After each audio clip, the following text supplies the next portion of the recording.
Instituto Nacional de Defesa de Direito Labarik indica audiência à Comissão F Parlamento Nacional onde relata a execução OZE Rinhurur no Resingat e a trimestre da Huluk.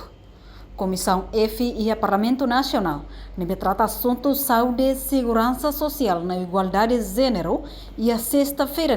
halo audiência ao Instituto Nacional de Defesa de Direito Labarik onde relata relatório execução OZE Rinhurur no Resingat e a trimestre da Huluk ba Comissão F. Orçamento nebe governo aloca ba indica hamutuk dolar americano rihung atusia resing tambane presidente comissão F Maria Barreto Gorumal informa husi total orçamento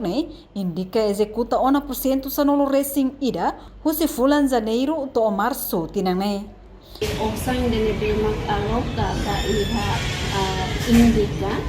iha tinan 2024 hamu montante hamutuk 992.837 dólares americanos, mas iha primeiro trimestre minha execução por janeiro to março 2024 hamutu 11% no total do orçamento fosse 992.837 aloca para a categoria A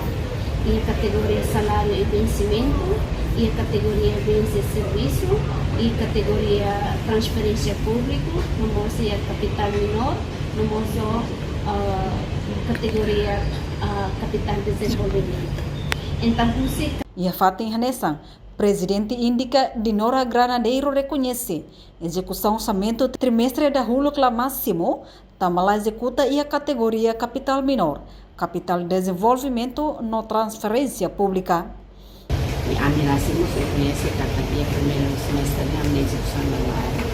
o máximo, também execução porcentagem de 11% de marca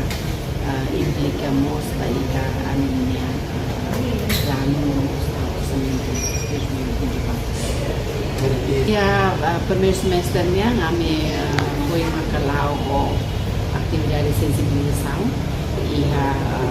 município Tolo, município Ainaro, Manatuto, Kisar e serviço Baracliu, kami halo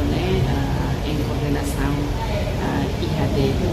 nível nacional, vamos falar para que seja assunto balão ligado direito labarik